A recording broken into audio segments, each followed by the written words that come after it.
कृष्ण कहते हैं संस्कार बता देते हैं परिवार कैसा है, बातचीत बता देती है इंसान कैसा है, बहस बता देती है ज्ञान कैसा है, नजरें बता देती है चरित्र कैसा है, ठोकर बता देती है ध्यान कैसा है, स्पर्श बता देता है नियत कैसी है, विनय बता देता है शिक्षा कैसी है, मुश्किलें बता देती है हौसला कैसा है, वाणी बता देती है स्वभाव कैसा है।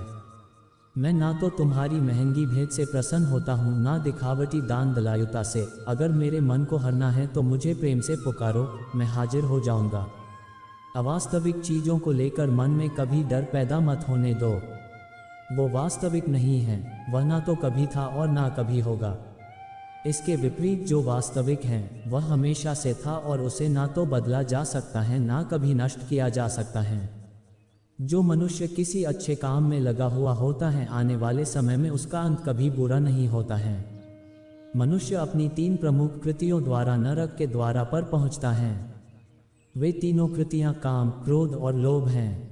मनुष्य का समस्त निर्माण उसके विश्वास के फलस्वरूप होता है। जैसा वह सोचता है उसी के अनुरूप वह बनता है।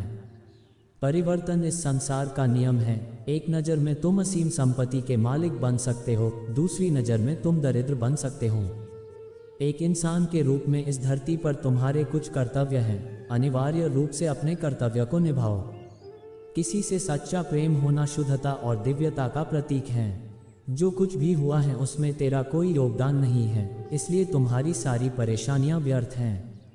हर चीज़ की शुरुआत मुझसे होती है और ख़त्म भी मुझ पर आकर ही होती है।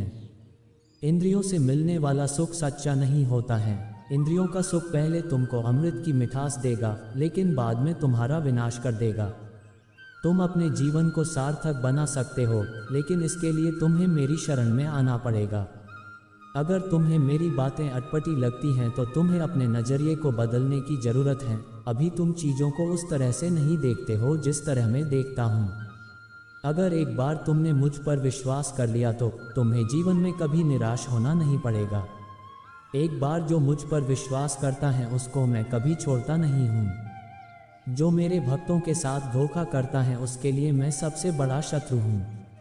अगर किसी ने मेरे भक्त को एक बार भी धोखा दिया तो जन्मों जन्मों तक मैं उसका उद्धार नहीं करता हूँ। इस देवत्व का सर्वोच्च मैं हूँ, सब कुछ मुझ पर निर्भर है। अगर तुमने मेरे बारे में जान लिया तो तुम्हारा कल्याण निश्चित है। मैं हर दिल को एक मंदिर की तरह देखता हूँ। जो दिल जितना सुंदर होता है वहाँ मैं उतना ही अधिक ठहरता हूँ। भगवान श्री कृष्ण के चरण कमल इतने पवित्र हैं कि जो कोई उनकी शरण लेता है तुरंत शुद्ध हो जाता है। इस दुनिया में तुम प्रेम सभी से करो, लेकिन पूर्ण रूप से विश्वास किसी पर मत करो। अगर तुमको भरोसा करना है तो केवल कृष्ण पर करो। मन बड़ा चंचल है, इसलिए अपने मन को स्थिर रखो, उसको कभी व्यथित मत होने दो। आपने जो कुछ भी किया वह आपके साथ एक दाग की तरह चलेगा, इसलिए अपने कर्म में शुद्धि लाओ।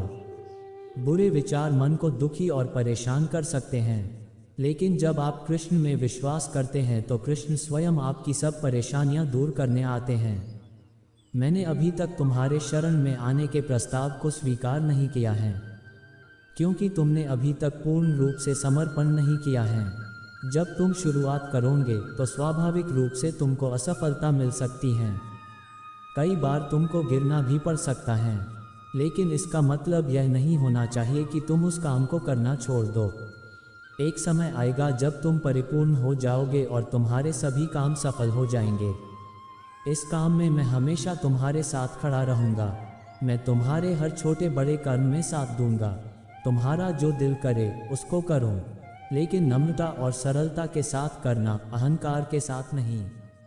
एक उपहार तब शुद्ध होता है जब उसको सच्चे दिल से सही व्यक्ति को सही समय पर दिया जाता है और बदले में कोई दूसरी उम्मीद नहीं करते हैं। कड़े संघर्ष के बाद प्राप्त होने वाला सुख जिसने आपके दुखों का अंत किया है। ऐसे संघर्ष का पहला कदम आपको कड़वे जहर के समान लगता है और अंत में आपको अमृत की प्राप्ति होती है। इस तरह का सुख केवल मन की शांति से प्राप्त हो सकता है। इस धरती पर आने के बाद आपका मुख्य उद्देश्य यहाँ से मुक्त होना है। केवल वही मनुष्य मुक्त हो सकता है जो अपने कर्मों में दृढ़ संकल्प के साथ स्थिर है और सुख दैख को समान रूप से सहन करता है। जो मनुष्य अपनी आत्मा की बात सुन सकता है वह मुझसे बात कर सकता है और देख भी सकता है। अपने सभी कर्मों को कृष्ण पर केंद्रित होकर करो, आसक्ति को त्याग दो, सफलता और असफलता को एक समान दृष्टि के साथ देखो, क्योंकि आध्यात्मिकता का अर्थ ही होता है संभाव। वह मनुष्य जिसने घृणा को त्याग दिया, जो सभी प्राणियों के साथ समान व्यवहार करता है, जो सुख दुख और दर्द पीड़ा से अप्रभावित है, जिसके अंदर करुणा भरी हुई है और मन शांत है, उसने सही मायने में मुझे प्राप्त कर लिया है। यही वह मनुष्य है जिसको मैं सबसे अधिक पसंद करता हूँ। इस विशाल संसार में तुमको केवल कर्म करने की छूट है, इसके अतिरिक्त फल की इच्छा और स्वार्थ सब निरर्थक हैं। ये सोचकर कभी किसी काम की शुरुआत मत करो कि इसका तुमको कोई फल मिलेगा। बिना किसी लालसा के कर्म करो। जो आदमी मुझे हर चीज़ में देखता है और मेरे होने के एहसास को अनुभव करता है, वह मेरा सच्चा भक्त है। ऐसे भक्तों से मुझे प्रेम है। इंद्रियों का काम ही है भटकना।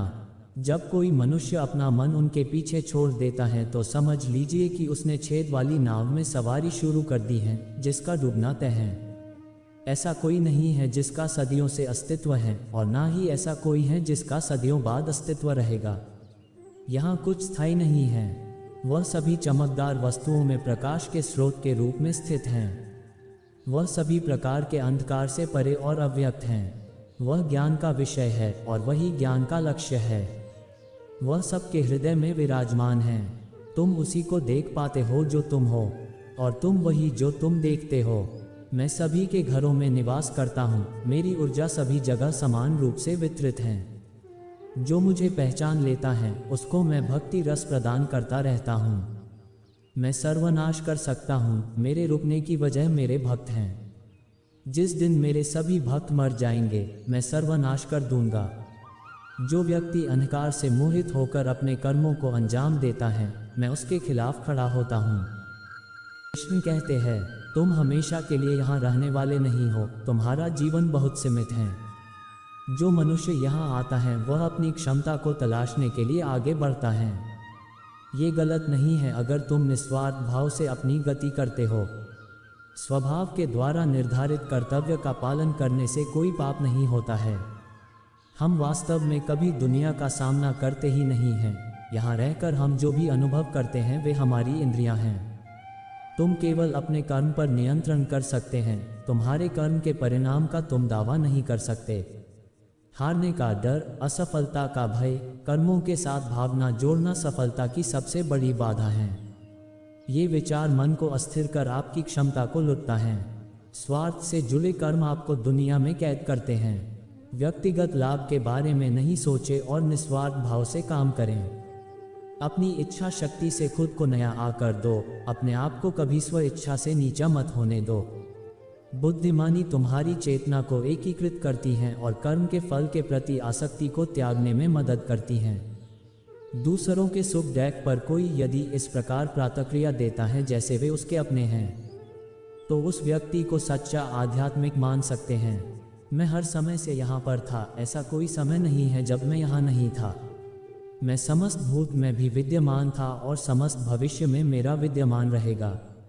दुनिया का सबसे बड़ा पापी अगर समर्पण के साथ मेरी सच्ची उपासना करे तो मैं उसको भी शुद्ध कर देता हूँ। वे लोग जो केवल कर्म के फल की इच्छा से प्रेरित होते हैं, वे अक्सर दुखी रहते हैं। जब किसी की चेतना एक हो जाती है तो उसकी सारी व्यर्थ चिंताएं पीछे छूट जाती हैं। फिर उसको किसी वजह की चिंता नहीं होती है। चाहे चीज़ें अच्छी हो या बुरी, वह सदा एक सा रहता है। जो लोग अपनी आत्मा से भली भांति परिचित है, वे इंद्रियों पर पूरी तरह से नियंत्रण रखते हैं। अपने भूत की घटनाओं पर चिंतित होना व्यर्थ है। तुम ना तो अपने भूत को बदल सकते हो, ना अपने भविष्य की कल्पना कर सकते हो। तुम केवल चिंतित हो सकते हो, जो पूरी तरह से अर्थहीन है। मन को शिक्षित कर मनुष्य अपने सोचने के तरीके बदल सकता है और कोई भी कदम उठाना सीख सकता है। ये योग का केंद्रित सिद्धांत है। संसार में जीवित रहने के लिए कर्म करते रहना चाहिए। अपने कर्तव्यों से दूर रहकर कर्म से बचने की कोशिश नहीं करनी चाहिए। जो सुना है उस पर विश्वास मत करो। कुछ लोग अपने विवेक से मुझे अपना बनाते हैं, कुछ लोग ज्ञान से, कुछ लोग कर्म से, कुछ योग से। तुम मुझे किस रूप में प्राप्त करना चाहते हो, ये पूरी तरह तुम्हारे ऊपर है। तुम मुझे जिस रूप में बुलाओगे मैं उस रूप में हाजिर हो जाऊंगा। तुम मेरे प्रति सदा चौकस रहो, मेरी उपासना करो, अपने हर एक काम के लिए मेरा स्मरण करो। मैं वादा करता हूँ तुम मेरे प्रिय बने रहोगे। जो मेरे प्रिय हैं उनको मौत का भय नहीं रहता है। मौत उनके लिए मात्र पुराने वस्त्र उतारने के बराबर है। इस दुनिया का आकर प्रत्येक मनुष्य के लिए अलग अलग है। मनुष्य अपने सोच और कर्म से इस दुनिया का आकर निर्धारित करता है। अपरिपक्व लोग सोचते कि ज्ञान और कर्म अलग अलग हैं, लेकिन बुद्धिमान उन्हें एक ही मानते हैं। मनुष्य अपने कर्म ज्ञान के अनुसार ही करता है। मृत्यु के समय आत्मा केवल देह को त्यागती है, अपना अस्तित्व नहीं। इसलिए मृत्यु को लेकर कोई भय पैदा मत करो। हम आशा करते हैं कि आपको हमारी कृष्ण वाणी जरूर पसंद आई होगी। पसंद आई है तो हमारी वीडियो को लाइक और शेयर करें और हमारे चैनल राधे श्याम कोट्स को जरूर सब्सक्राइब करें। आपका बहुत बहुत धन्यवाद।